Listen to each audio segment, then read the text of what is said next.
All right, and welcome back to, it is now 11 minutes after 7, and it's time for us to get into the state of the nation. Now, obeying the law is not a favor to the judiciary or the police, but a constitutional requirement. Every Kenyan, rich or poor leader or subject must obey the law, and those who conflict the law face the consequences. But as a society, do we respect the law? In recent happenings in the country, anything to go by, then we are not only obsessed with courts in settling matters, but also a nation that's slowly but surely not embracing the rule of law. Welcome to State of the Nation, and I'll start by introducing the guests that we have here this morning, the panel that we have to have that discussion. I'll start with my immediate left, where we have Ndegwa Jiro, who's an advocate. Good morning, and thank you for joining us. Thank you, sir. We also have Kenneth Akide, who's also a lawyer, but also a former LSK president. Good morning, sir, and thank you for joining us. Good morning to you. At this point, as usual, we also like to welcome you to participate in the conversation. The hashtag is Morning Express KTN. You can also tweet, and that's at KTN News, or you can tweet me directly, and that's at Michael G. Gitonga. We'll also open up the phone lines and give you an opportunity to weigh in and send in your questions or ask your questions or give your comments regarding the subject that we have here this morning. But today is also the day where LSK is going to be holding their elections. And let me start with you, Kenneth, on, first of all, the mandate of LSK and whether you feel so far they have been fulfilling that mandate. We do know that the elections recently have been very, very, let's call them heated. And we're expecting that might be the case today as well. But first of all, with LSK's mandate, before we come to law and order. Thank you again, and quite happy to be back to the KTN after a while. Yes, the LSK is a statutory body, a creature of the law, and amongst its objectives includes advising government on matters pertaining to law. What does that mean? That means helping government where it must and criticizing government where it must in matters that deal with the rule of law, legislation, constitutionalism, and all that. So has LSK been doing that? I think by and large, LSK has been playing its role defined under the law.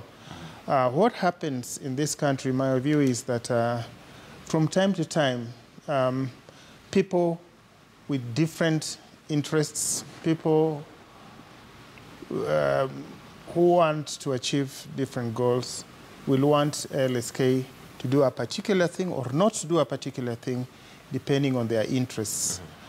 That shouldn't be the case. So overall, and I think by and large, I think LSK has performed its statutory mandate. Ndegwa, do you agree that LSK has done its job? Yes, it has done. Excuse me. Only that the level of vibrancy differs. If you compare the LSK of 2017 and LSK of 1991, the level of vibrancy differs, of course, because of also the differences of the circumstances.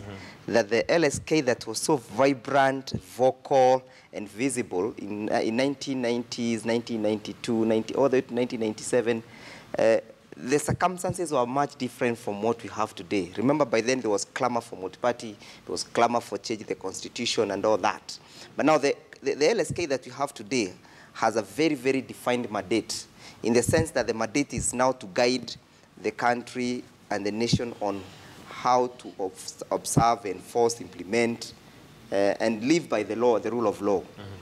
The only thing that we have the difference today is, despite the fact that the circumstances have changed and we have a new constitution and new legal regime, the country has again become much more divided than we were in 1992, in the sense that despite LSK being vocal and being visible today, it's always viewed from the perspective of which political inclination and orientation do you believe in. LSK, especially this time round and last year, has been very, very vocal. But because apparently the president comes from another place, so people who do not belong to that cadre thinks that the president is trying to push an agenda for a particular political agenda. And so that clouds the vibrancy of LSK in the sense that now it has been put in that cocoon. A good example is when they tried to summon the registrar of the Supreme Court immediately after the judgment. The LSK gave a very, very, very clear guidance and protested clearly that doing this will largely affect and impinge on the independence of the judiciary. But instead of Kenyans looking at it as if LSK is coming out to protect the rule of law for their own good, he was classified that this person is having some particular political interest. And he has a political inclination. And the same is happening even now during the time of the elections. We are looking at Allen, where does he come from? We're looking at Mwamu, where does he come from? Because those are the two major presidential contenders. And even people who are actually in the profession, who are actually practitioners, they have eroded their objectivity and been clouded by that perception of who you mtu ametoka wapi. Which political inclination are they on? Kenneth, your thoughts on the fact that there seems to be a divided bar in Kenya by virtue of the fact that I think we've had a very robust and a very active political season. And of course, the legal fraternity has played a huge role by virtue of the fact with all the litigations that have been there, they've had to participate. But then again, has that contributed to a further division in the lawyers that we have in LSK as a whole? Yeah, and I quite agree with my colleagues' analysis of the evolution of the Law Society. Yeah, it is true that early in the 90s, just before the coming to force of the multi-party system, we had a one-party system. The ruling party was KANU. There was no other political party. At that time, yes, LSK played, if you would like, the official role of the opposition. It was literally the opposition. It was literally the opposition. Yes. Then, of course, we have the multi-party system coming in. We have different political parties competing for power and, acting as a check to the party in power. So that way, then LSK needed to re-engineer itself, evolve, and address and be relevant in the dispensation at the time of up to now when we have a multi-party system. Unfortunately, I think what, and he has alluded to it, is this, that we've tended to identify ourselves with this or that political party. We have had LSK lawyers at large supporting one party or the other, depending on their political inclinations. I guess that's a bit that's human. It's human, yes. And I think all of us belong somewhere. The challenge is to address the legal objectives of the LSK, the statutory mandate of the LSK.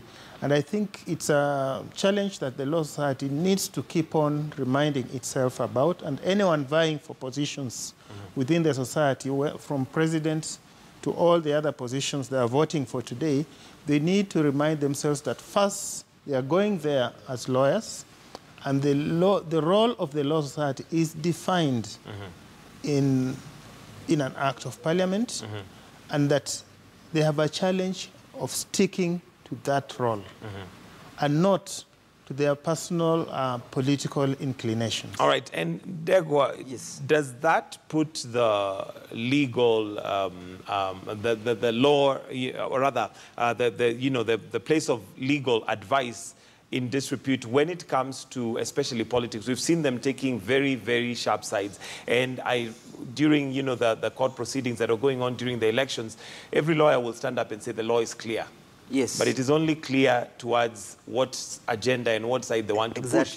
Does that leave us as, those who are consumers just wondering, okay, is this really legal, or is it just pushing a certain agenda? It leaves the country quite vulnerable, and it also leaves Mwananchi, who is not a scholar of the law, a bit vulnerable. But even before I go to that, there's another division that is very silently killing and breaking the LSK. The young lawyers versus the old lawyers. Apparently, you realize that there's been a very big influx of young lawyers into the profession. While the older group of my senior, Mr. Kide, the senior counsel, still remains as static as it was.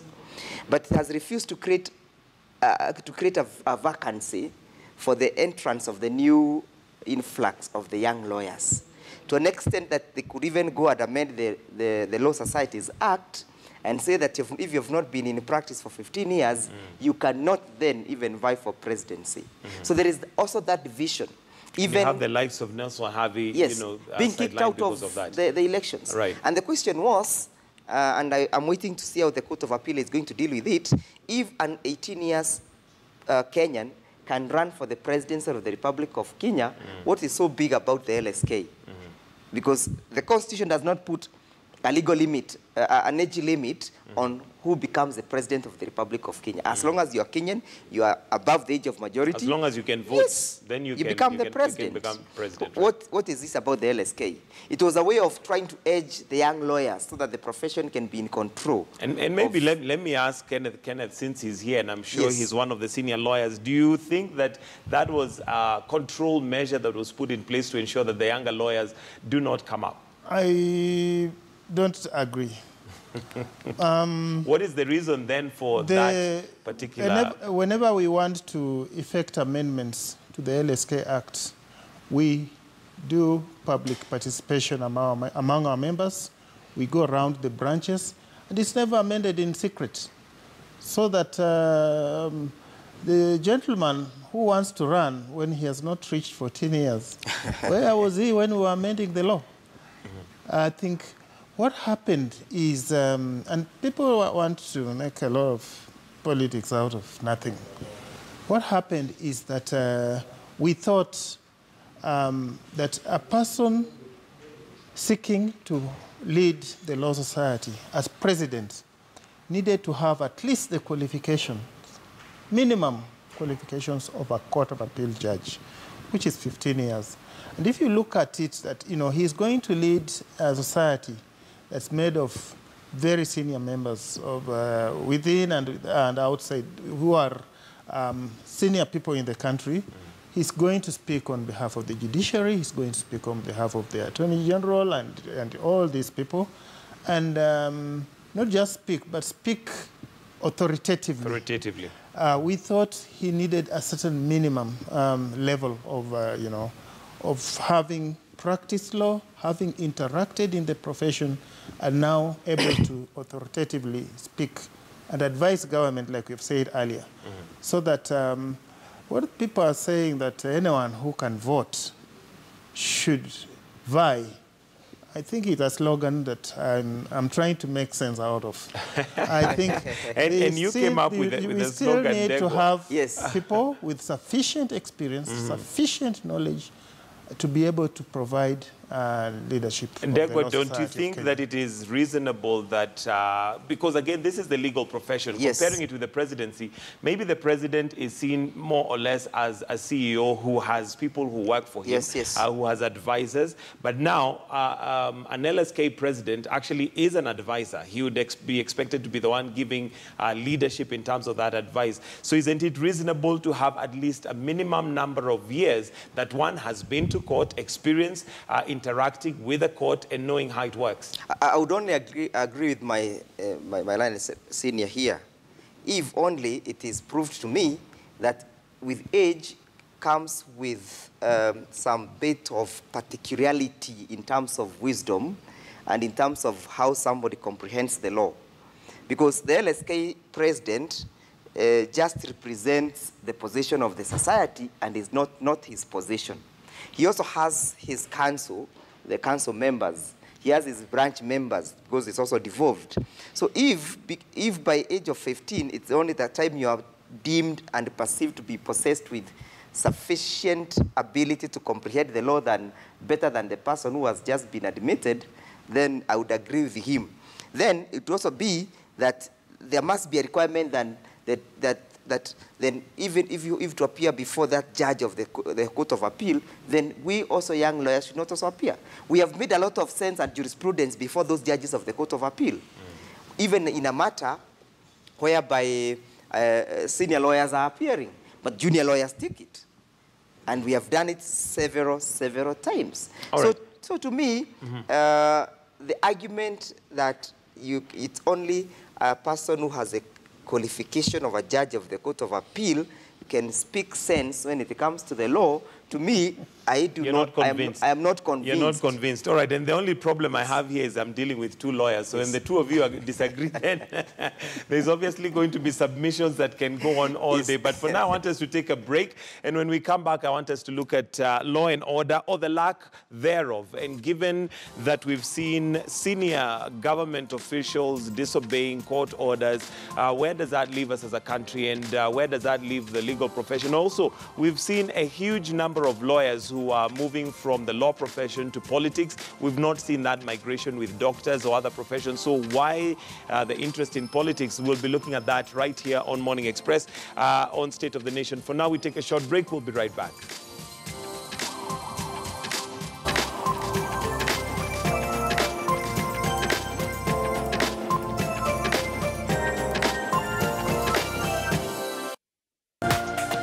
This is KTN News.